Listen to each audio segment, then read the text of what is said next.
Hey guys, welcome to our third session of Technology for Management. So today's topic is operating system.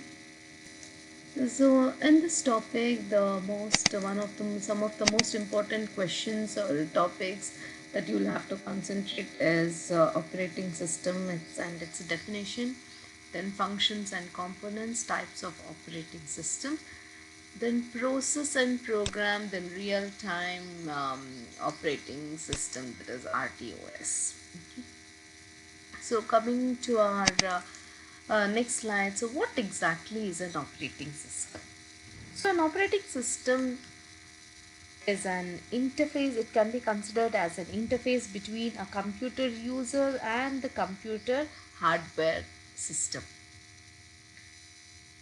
So an operating system is a software which performs all the basic tasks, like it can be file management or memory management or the process management, and handling input and output, or controlling peripheral devices such as these disk drivers, printers, then RAM, and so on. So some of the popular operating systems include Linux operating system or Windows operating system, which is much popular in this generation. Then OS 400 or ZOS, and there are many more to list upon. And very important is the definition of operating software. So the definition is an operating system is a program that acts as an interface between the user and the computer hardware and controls the execution of all the kinds of programs. So please make a note of this definition. Okay, then starting with functions of operating system, these are some of the very important functions of operating system. So starting with memory management, processor management, then device management, file management, security, then job accounting, error detection, aids, then coordination between users and other softwares as well. So for starting with the memory management, what exactly the operating system does is it keeps a track of primary memory, that is what part of it are in use by and by whom, then what part are not in use. And also in when it comes in multi-programming and all, the operating system decides which process will get memory when and how much. Okay, the same thing you can as well see even in your smartphones as well. Okay, then it also allocates the memory when the process requests it to do so. Then as well, when it is allocating, so you can deallocate the memory as also. Okay. Then next, when you look after the second point, that is process management. So under process management, so in this is mostly, you see, in case of multi-programming environment, the operating system decides which process gets the processor when and for how much time. So this function is called process scheduling. So an operating system keeps track of processor and status of process. The program responsible for this task is known as a traffic controller. Then it also allocates the processor. So processor is nothing but the CPU. It also allocates the CPU to a process. So when it is allocating, as I told before, it can also deallocates the processor when the process is no longer required. Then when you see with the third function, that is device management, an operating system manages device communication via the respective drivers. Okay, it also keeps track of all devices, then programs responsible for this task, which is known as input output controller. So under device management, so which are the input devices and which are the output devices. So this operating system helps to control these devices. And again, same, it decides which process gets the device when and for how much time. So again, next coming to the file management. See, generally a file system is normally organized into directories for easy navigation and usage. So these directories may contain files and other so many directions as well. So what happens, this operating system keeps a track of information and where it is located and who are using it and when it is used and what is the time, what is the space utilized, what is the storage capacity, then the status, and so many things will be maintained. So the collective facilities of all these are often known as file system, and again it decides who gets the resources and when. So again it allocates the resources as well it deallocates the resources. Next, so coming to the next topic, which is security. Okay, so security by means of password and similar other techniques, it prevents unauthorized access to programs and data. Let me keep it a bit short. Then job accounting. Job accounting is nothing but operating system keeps a track of time and resources used by various jobs and users. Then errors detecting aids. This is nothing but production of dumps, tracers, error messages, and other debugging and error detecting aids. Then it helps in coordination between user and other softwares. So our operating system helps in coordination and assignment of compilers, interpreters, assemblers, and other softwares to the various users of the computer system. So next, let us move to the next slide. Our next slide is components of operating system. Anyways, when you carefully look into components of operating system, again some of these are overlapping with functions as well. Need not worry, because components and functions are almost similar. So when we come across some of these, like for example process management, so the process management component is a procedure for managing many processes that are running simultaneously in the operating system. So every software application program has one or more processes associated with them when they are running. See, for example, when you use the browser, like say for example Google Chrome, which I've been using now, so there is a process running for that browser program. Then the operating system also has many processes running which performing various function as well simultaneously. So all these processes should be managed by process management, which keeps processes for running efficiently. So of course this also uses memory. So memory allocated to them and shutting them down. So everything, the execution of process must be sequential. At least one instruction should be executed on behalf of the process. So when we come and look into memory management, memory management is a large array of storage or bytes which has an address for it. Of course, you know where you are storing, you always have an address for it. So the memory management is the process is conducted by using a sequence of reads and writes of specific memory address. So where exactly this file will be stored. So in order to execute a program, it should be mapped to absolute address and loaded inside the memory. So the selection of a memory management method depends upon various several factors. Okay. So let us next look into input-output device management. I/O is nothing but I is for input, O is for output. So one of the important use of an operating system that helps us to hide the variations of specific hardware devices from the user.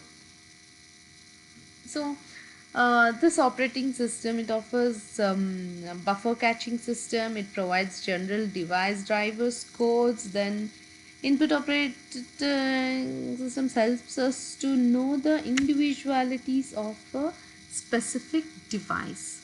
So protection, again, I previously had told you regarding that security aspect. So you can have a specific password and password system to in fact safeguard your files or memory, CPU and other hardware resources.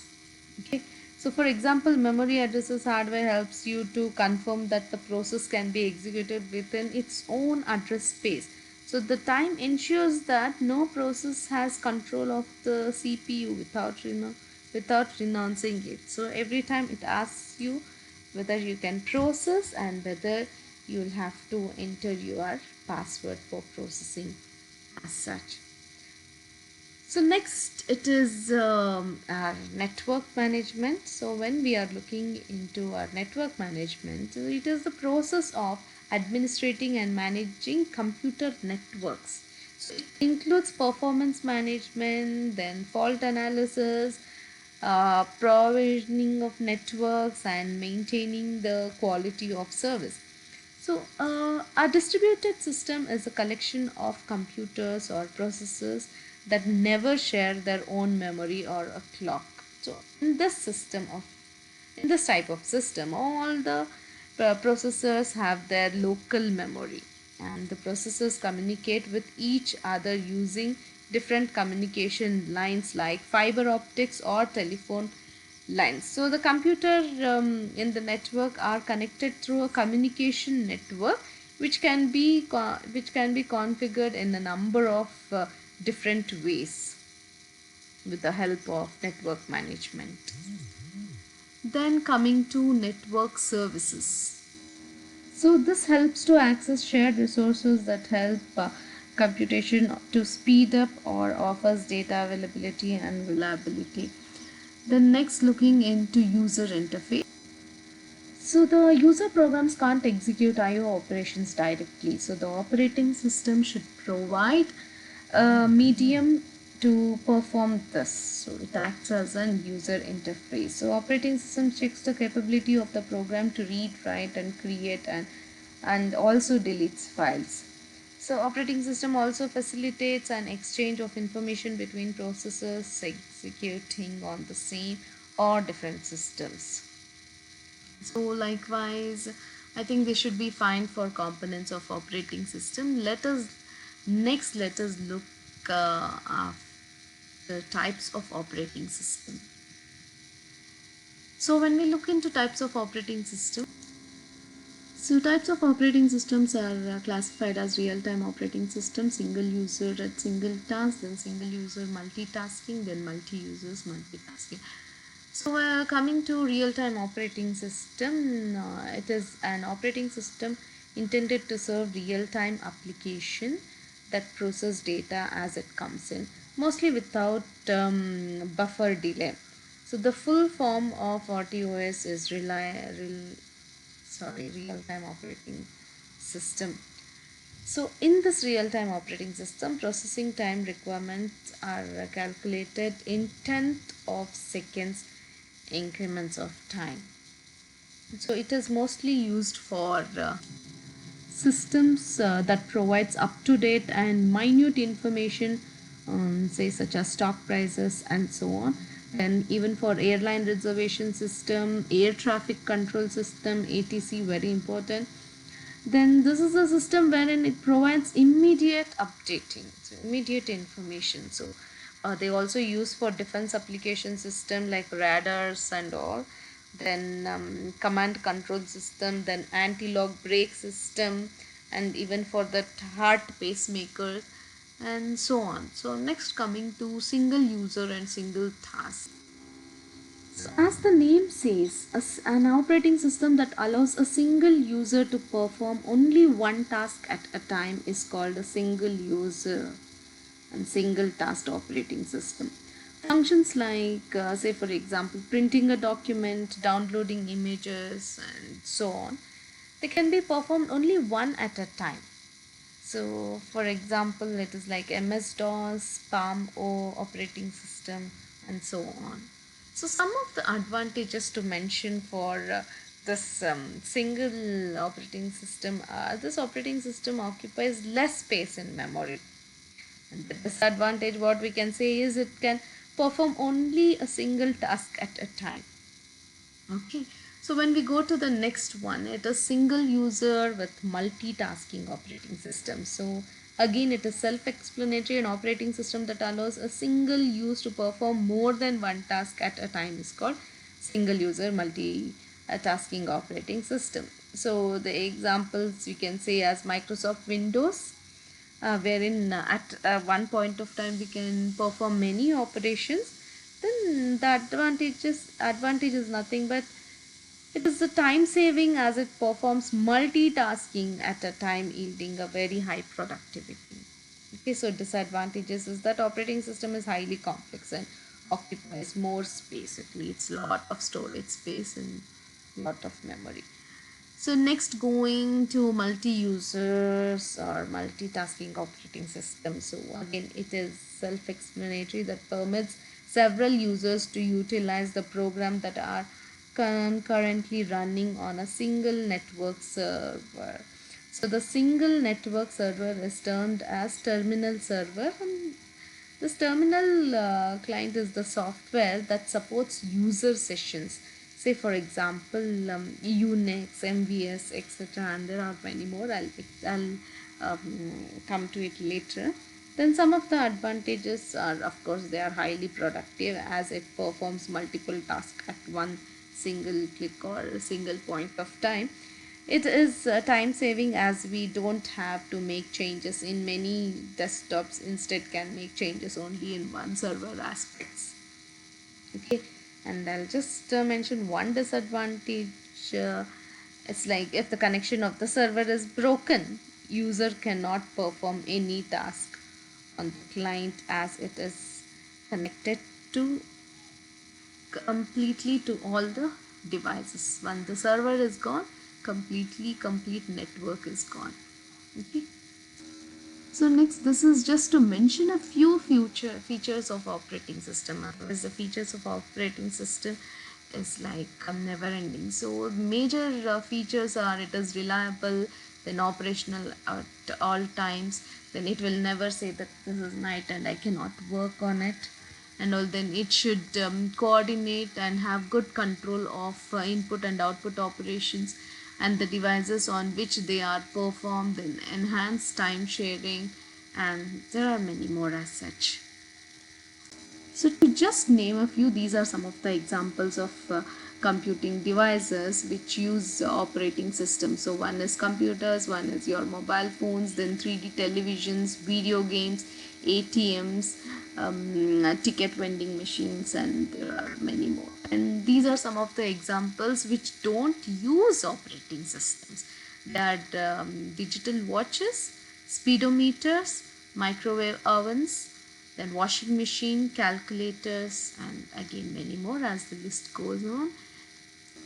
Then some of the major advantages of operating system to list with are it is easy to use, it is user friendly, it acts as an intermediate between all hardwares and softwares of the system.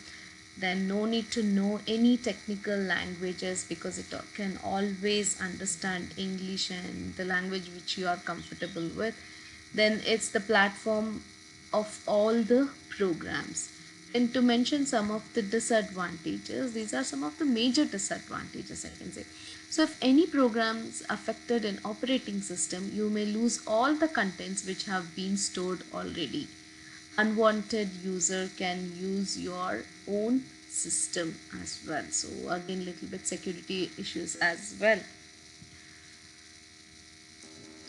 And to list some of the most popular operating system are uh, Microsoft Windows, Ubuntu, Android, Mac OS, Linux, Debian, Fedora, then ZOS. Okay, these are some of the popular as well. So in detail, you will have to know Microsoft Windows, Ubuntu, Linux, and few of them, which we'll be discussing in our further classes.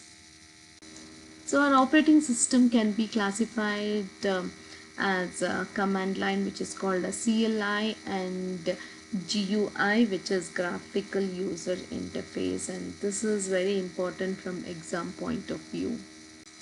So under command line operating system don't contain an user interface to perform operations. So all the actions must be entered using words called commands. Whereas something like MS-DOS and Linux are the most commonly used operating systems. See here, I'll show you a just small example of how GUI operating system works. Okay, now I'll just get a small guy for listening to my commands. So here I go in search of the characters. So I've selected him. Then let me just clear up the background. I don't want that bell symbol. Let me just click it out. Then background, I want something nice and trendy one. Let me select the background. So I've got the spotlight background.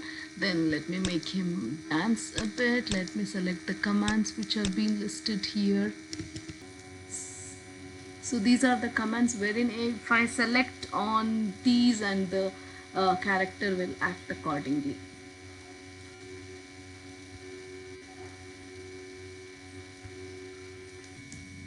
Okay, so here I've defined some of the commands. Let's see, like if you click on space button, so this will start. See, just for example, I'll just click and show you, it will start. So it is like he keeps changing the costume. Meanwhile, the change of costume will just become dance, and for every 4 seconds he keeps changing the costume. And again, when space is given, then music will automatically start, and no, this background is called dance celebration.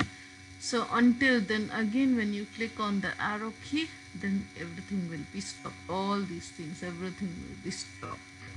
So for example, I'll just start with space button. I'm just clicking on space.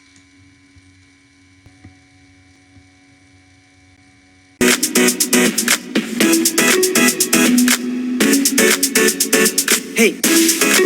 Then I'll be clicking the arrow key so that it will stop. Hey. So here it stopped.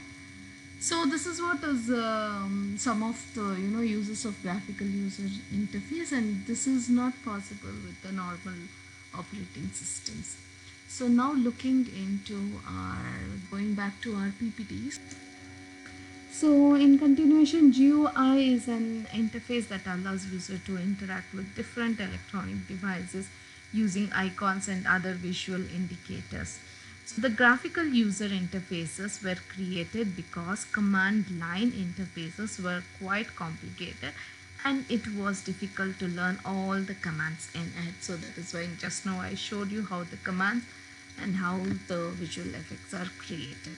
So in today's times, graphical user interfaces are used in many devices such as mobile phones, MP3 players, then gaming devices, smartphones, etc. So the whatever video I showed you was one of the again gaming softwares, which is called as Scratch. So wherein you can design your games in it. So one of the very important example is Windows operating system.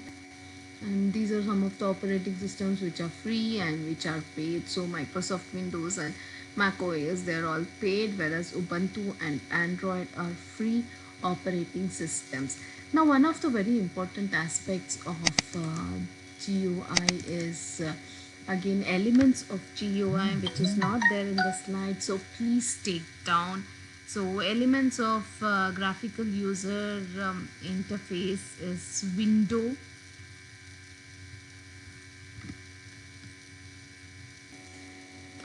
So window, this is the element that displays the information on the screen. It is very easy to manipulate a window. Then it can be opened or closed when with just a click on an icon. So moreover, it can be moved to any area by dragging it around the complete screen. So in a multitasking environment, multiple windows can be open at the same time, all of them performing different tasks. There are multiple types of windows in a graphical user interface, such as container window, browser window, text terminal window, then child window, then message window, and so many as such. Then one of the next element of GUI is menu. A menu contains a list of choices, and it allows user to select one from them. So a menu bar is displayed horizontally across the screen, such as pull down menu. When any option is clicked in this menu, then the pull down menu appears. So another type of menu is the context menu that appears only when the user performs a specific action. So an example of this is pressing the right mouse button. When this is done, a menu will appear under the cursor. So I'll just okay, when the cursor is appearing and you do the right click, and I think it is taking some time. When you do the right click, this is the menu, and this is also called as icon. So the next element is icon. File programs or web pages, etc., can be presented using the small picture in the graphical user interface. So this picture is known as icon, and I hope you all know what is an icon, which is again always there on the desktops of your systems. Then the next element is controls. Information in an application can be directly read or influenced using the graphical control elements. So next are tabs. A tab is associated with a view pane. It usually contains a text table or a graphical icon. Then tabs are sometimes related to widgets, and multiple tabs allow users to switch between different widgets. Then tabs are used in various web browsers such as Internet Explorer, Firefox, Opera, or Safari, and etc. and so on. etc. So on. And I think these elements should be fine for GUI. So thank you for watching this video. I hope you like it. Okay, so please wait for my next session, and have a nice day. Have a great day. Bye. See you.